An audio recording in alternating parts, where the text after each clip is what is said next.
Hey, everybody, and welcome to Learning from Smart People. I'm your host, Rob Oliver, and I want to say thank you very much for being with me here today.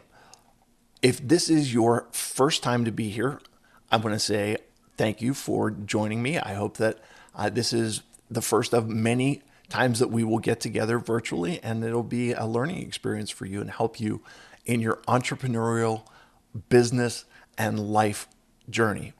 If you have been here before, if you are a regular and you are just keeping track with the progress of the show, thank you. And it's people like you that make this all worthwhile. My smart person today is, and I'm going to give you this background, right? We talked about the fact that there have been guests from every continent except Antarctica, and which is pretty cool. But my favorite is to highlight the wonderful people that we have right here in the city of Pittsburgh. And Melanie Colusci is one of my fellow Pittsburghers. She is an award-winning coach, author, and three-time business owner. In addition to owning a financial services firm, Melanie owns From Startup to Success, where she provides expert guidance and support to female entrepreneurs so that they can start, scale, and love their businesses. She also owns and facilitates the Pittsburgh Women's Mastermind, which is an entrepreneur group for women who are committed to growing their businesses and networks. Melanie, welcome to the show. Thank you. I'm excited to be here. Yeah, well, I'm excited that you're here, and let's just kind of start with the backstory of your entrepreneurial journey. Like, can you share with me where you decided to say, "Hey, um, did you always want to be an entrepreneur? Did you have a transition from a 9 to 5 job? How did that all work for you?" Yeah, so I grew up in a family of entrepreneurs. My parents had their own business, and as a result of being in a small family-run business, I was recruited to help in their business at a very young age. And I always thought I would never own a business. There was no way I was going to own a business because I saw a lot of the challenges that they went through, and that wasn't for me. So I did not start out with any desire whatsoever to own a business. But I think in the end, we all become like our parents, I guess. And here I am with three businesses now. So I have to admit, it was not planned, it was not intentional, and it was an evolution of the life choices that I've made, I'll say, that ultimately led me to it. And I've been asked the question before, would I do anything differently? And I wouldn't. I would not go back. And I love the fact that I have the flexibility and the freedom that being a business owner has provided me. Yeah, it's so funny. I think is it the progressive commercials that there's the therapist who helps you stop turning into your parents, and there's an element that all of us can look at our parents and say that I don't want to do those things, but there's another part of it that I feel like for me personally, if I was a little bit more like my parents, they're good people and they've left a good example for me, and following in their footsteps would not be the worst thing to do. So you you start up. I'm assuming you don't start three businesses at once. You No. okay? So how does that work for you? You start one, and then does are they kind of like three prongs of a pitchfork where they all work together, or are they three unrelated businesses, or how does that work? Uh, so I grew up professionally, if you will, in financial services. So I'm a certified financial planner and an accredited estate planner. And a number of years ago, about 4.5 years ago, I wrote a book that I had intended to use for my financial planning business. And it didn't work out that I was going to be able to use it for the business. And so I had wanted to create a separate entity specifically for the book and just thinking about future growth of what I could do with this. And the book was intended for business owners. It is intended for business owners. And I primarily work with business owners in my financial planning firm. So it all kind of went together, and this naturally was a good fit that I would write this book. But as a result, I ended up starting another company that really focuses on helping business owners put the foundations in place that they need to have. And the experience and the coaching that I provide is all based on the thousands of conversations that I've had with business owners over the past 20 years in the financial services industry. And then Pittsburgh Women's Mastermind really is just a great fit. You know, being somewhat of a minority in financial services as a female, I really wanted to help other women business owners not have to go through some of the same things that I've gone through historically. So that it was just a great opportunity to take on that piece of it as well. So they all loosely fit together. They're complementary. You know, Yes. they worked. Okay, so one of the things that I kind of wanted to talk to you about is that you're doing this from startup to success. Okay, so when people are considering starting their own business, do you have some guidance for people that are in the wishing, hoping, thinking maybe this would be something that I want to do? What's your advice for them? Well, the best piece of advice that I would give someone is really be connected with your mission and your vision statements. It all builds from there in my experience, in my opinion. And you really want to be clear on what it is that you want to deliver to the world. And that's your mission. You know, what is it, your mission that you're here to do? And your vision is, where do you see your business going in 6 months, in 1 year, or whatever time frame you want to wrap around it. And so being really clear on those two components helps you create the goals that are really going to launch the business the rest of the way. And of course, there's checklists that are available on some of those practical things that you need to implement. You know, do you set up an LLC, setting up your checking account, getting your tax ID, all those good, really critical components as well. You can get that from the SBA, the Small Business Administration. And there's even tools on my website that you can use if you're in that new business startup phase. Okay. And on the other end of it, you're talking about success. Okay. What is your definition of success, and how do you help people to define what it means to be a success? So that's almost like a trick question because success is defined differently for every person. So I'm not putting my definition of success on somebody else. I'm really helping them figure out what their definition of success is. And then we evaluate where their business is at in relation to that definition.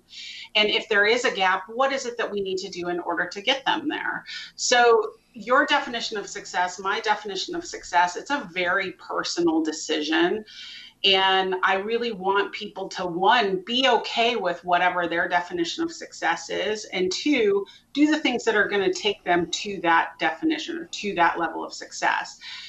It's so interesting that you talk about success though, because you know, when we think about marketing and some of the, we were just looking at the website the other day, and some of the language on the website is, you know, to have a successful business. Well, someone might already consider themselves to be successful, but they want to up level it from there and take it to a different level of success.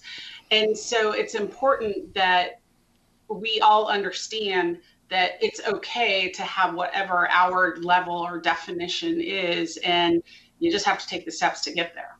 Okay. And I was not intending it to be a trick question, but I think your answer is so smart because different people have different goals in life. And I guess that when you kind of lay those three things out together, you're talking about your mission statement and your vision statement and your definition of success. That is going to be what I'm assuming drives the decisions that are made in your business. Is it in keeping with our mission?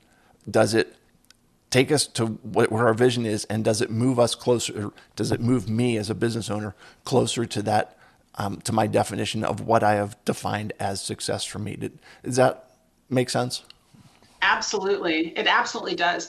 And what I found in working with people is that we get sidetracked with the day-to-day things. We get distracted by putting out fires or addressing client or prospect needs. We get distracted with our marketing strategies.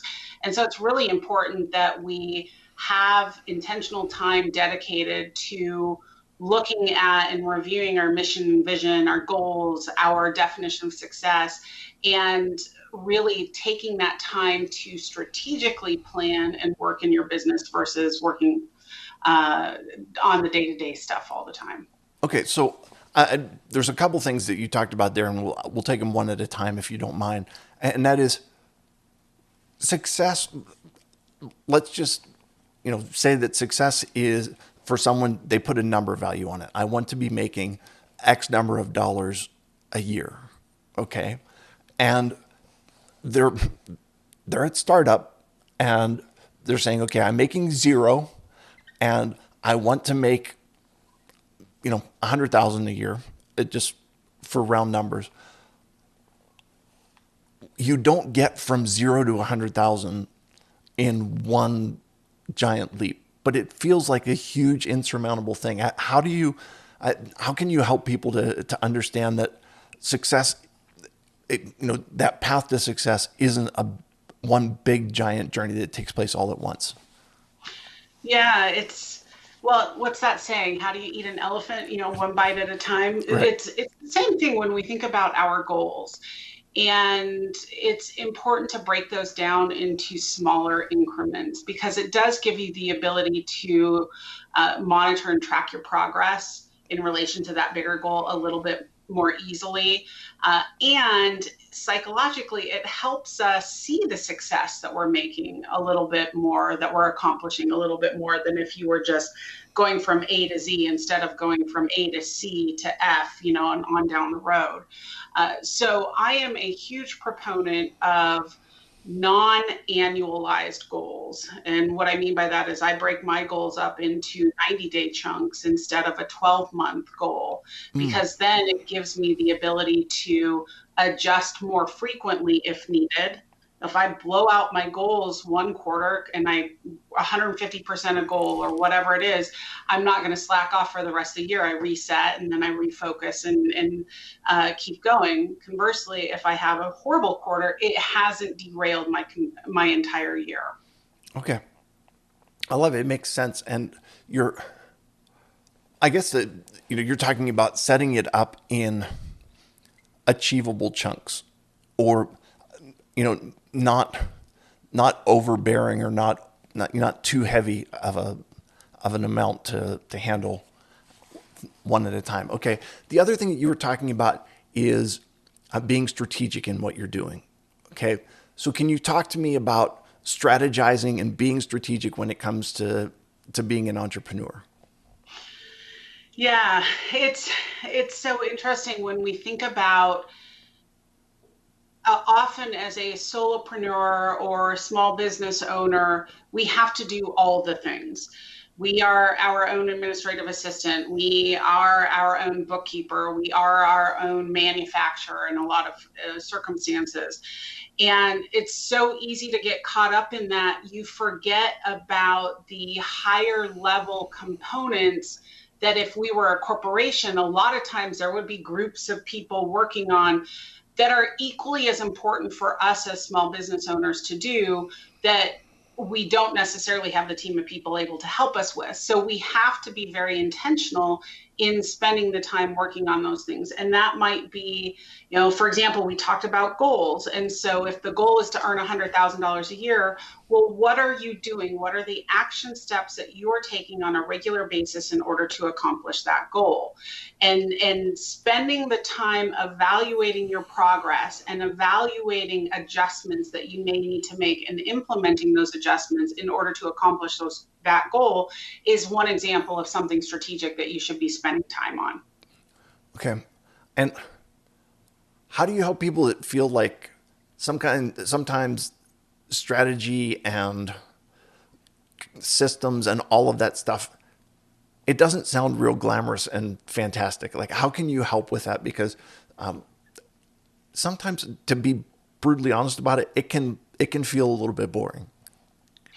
It feels totally boring, and it is one of the most critical components that we should have in place because at some point in time, you may add to your team and you may bring on a virtual assistant or a full time assistant for that matter, or you might.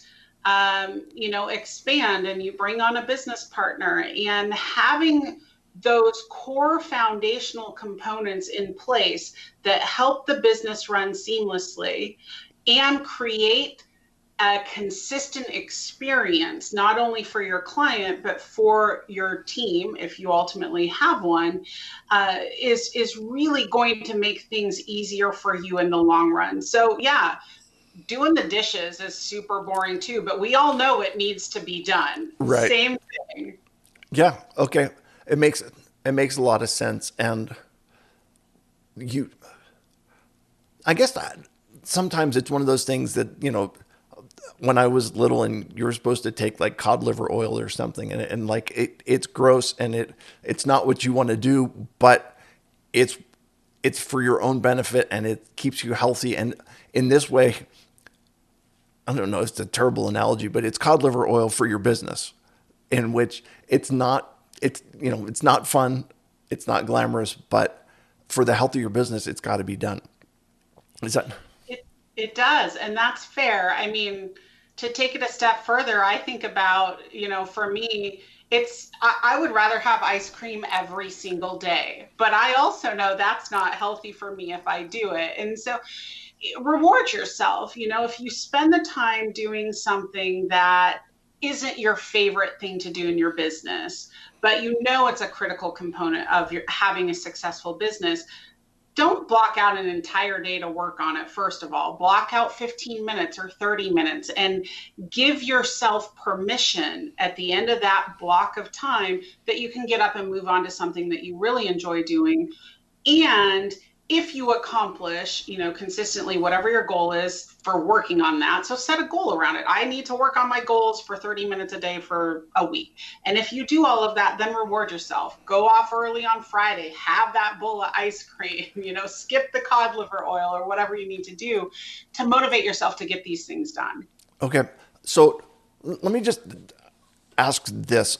Um, I'm thinking about it. There's that system of reward, but is there also the system of accountability? Like, how do you like? Are there accountability partners? Is that a suggestion that you have, or what are the ways to to both make sure that we are on task and that we are accountable for that, but that we're also not just nose to the grindstone all the time, not enjoying what we're doing? Because frankly, if you're doing what you're not enjoying in business, you're going to get burnout, and you're going to hate your business before too long. Yeah, it all has to be about balance. And yeah, accountability is great. Uh, you know, I'm a huge proponent of accountability partners. And when you think about reward and consequences, the consequence doesn't necessarily have to be something negative. If you're working with an accountability partner and you want to set a consequence, when you think about consequences, it can be something that helps move your business forward. So, for example, if your goal is to earn that $100,000 and as a result of earning that $100,000, you have to call 5 people. Well, let's say you didn't get that done. A consequence for that could continue to help move the business forward is, okay, now I have to call 10 people and I have to stay until I call those 10 people. That's not necessarily something that's a negative consequence. So definitely working with an accountability partner ups the ante, so to speak, when you have these critical tasks that aren't your favorite things to do, but that are required or necessary to get done. Yeah, it's a great concept. And so tell me, I'm thinking about accountability partners, and part of that is having other people that that are doing something similar to what you're doing, which I'm assuming is kind of your mastermind group, where you're networking, you're forming relationships. None of us are truly self-made. All of us have help from others, and I'm thinking about how do you, like, for folks finding a group like that, whether they're in Pittsburgh and they're connecting with you, or what are your suggestions on if you're looking for a group like that? What should you be looking for in that mastermind group? So, if you're, well, for Pittsburgh Women's Mastermind, we have virtual meetings. So it's truly not geographically restricted any longer. And we do have an accountability program within the mastermind group as well. So an accountability partner program. So we help pair people up for that little bit extra push, if you will. I've found groups on Meetup before that have been great. So it's just doing a little bit of research. And you really want to find a group that is in alignment with where you're at in business, and visit the group and see if they're a good fit, not only from the content that they're covering or providing, but also from the members of the group. And it really can be something that you build long-term successful relationships with those people in the group itself. Cool. I want to shift gears just a little bit, okay? Because one of the things we talked a little bit about the processes and a little bit about accountability and goals and reaching them and what you have to do there. But there's also kind of the process of getting your business out there and increasing awareness of your business, like with marketing. So do you have some tips for us about now, because instead of talking about forming relationships within the business or with business partners, forming relationships with our clients or customers. What can you tell us?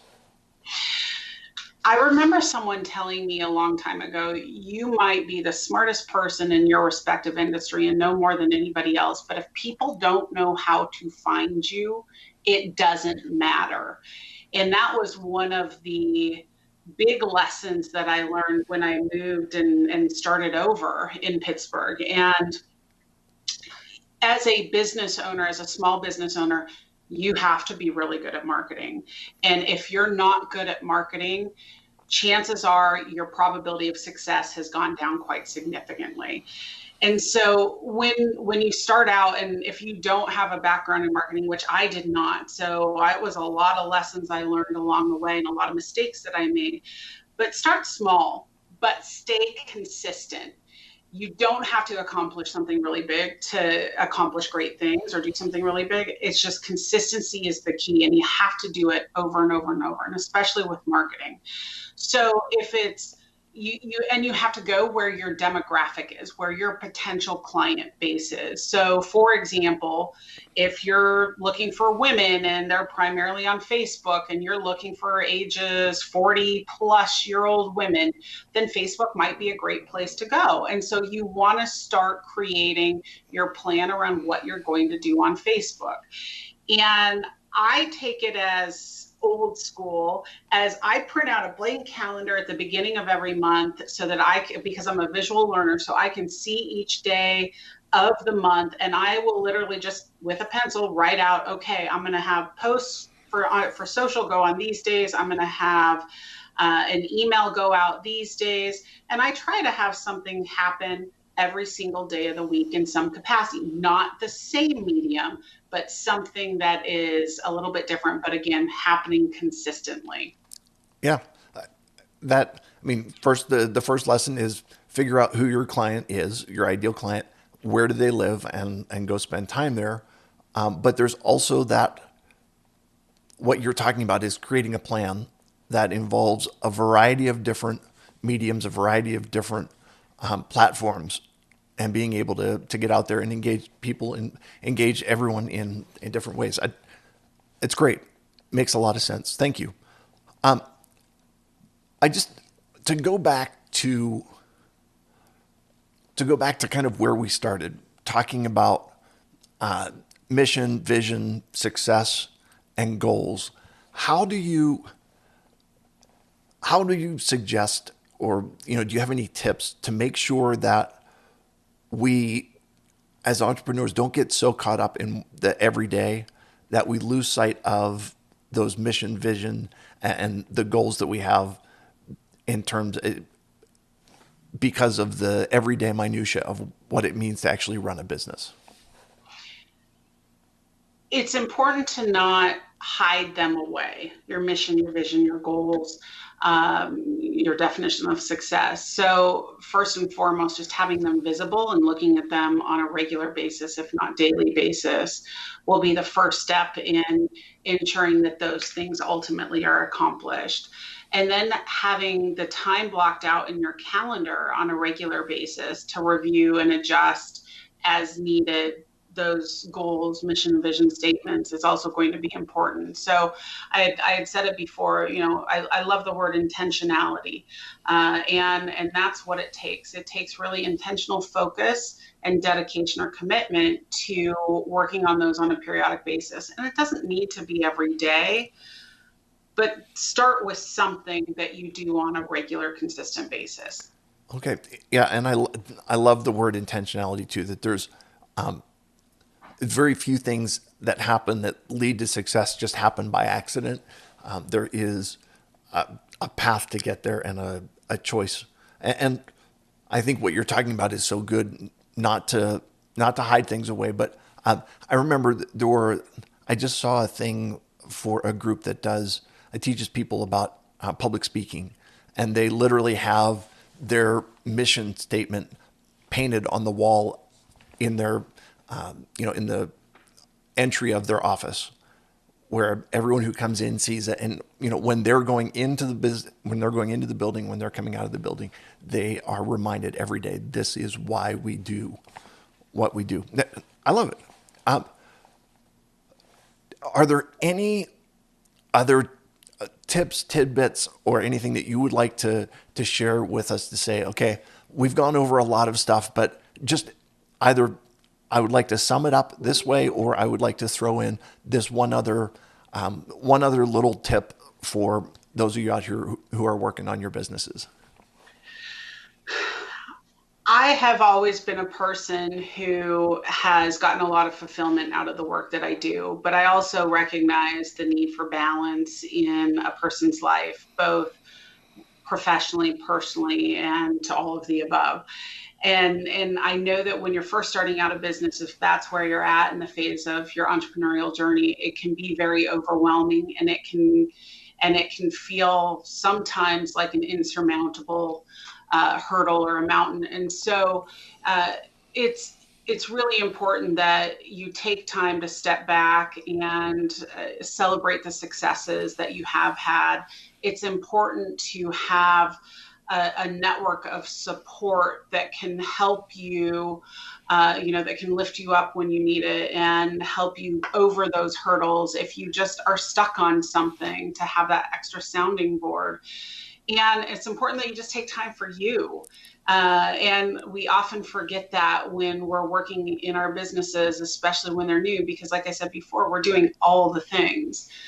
I have a lot of really great blog posts on my website from startuptosuccess.com that give additional tips, even networking for introverts and other marketing strategies, and a lot of really great tips just based on my experiences in ultimately growing my businesses that are really critical things to just think about. And you can also sign up for the 5 critical marketing elements guide that I have on the website too, that will give you some more detail on how to be found. Fantastic. Well, you actually answered my next question before I got there, which was about how to find you on the web. And so you've got the websites that you listed. You also talked about the 5 critical marketing elements that are available there for download.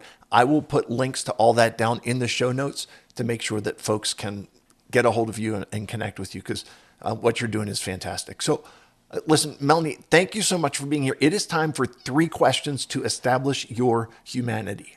Are you ready for these, my friend? I am ready. What is the last thing that you recorded on TV? Oh my gosh. Well, I have to admit, I don't know how to do DVR. I'm not that old. So the last thing I recorded was probably something on VHS a long time ago. I love on demand and streaming things, so I can just pick up any show that I missed on demand, and I don't have to record it. That works. It's okay. Do you collect anything? Oh, do I collect? So I used to collect spoons, which I have a huge collection of spoons. So I'm definitely dating myself. I collect Mickey Mouse stuff as well. And some people might say I collect cats. So, My husband potentially, I don't know. so how many cats do you have? Well, we had four. One just passed away, but we are on the hunt for the fourth one to come back into the home. Got it. All right. So shout out to the cats. What are their names? Thomas is our old man. He is 16. And then Otis is our newest, or Otis is our middle, and Pinto, I can't even remember their names now. Pinto is our youngest. Wonderful. All right. Last question for you. What is the most unusual thing you have ever eaten? Oh my goodness. I'm not sure that I want to even admit this. So I don't eat any seafood at all, but I am from Montana. So I've had Rocky Mountain oysters before. Okay. Um, Enough said. So wonderful. All right. Melanie Colusci, thank you so much for being here. I really appreciate you sharing, and this has definitely been a learning experience for me and for all of us. To all my listeners, I appreciate you being here, and check us out. Check out the website. Check us out on social media. Drop us a line. It's always wonderful to hear from you, and I will remind you, as always, that when you stop learning, you stop living. Have a great day, everybody.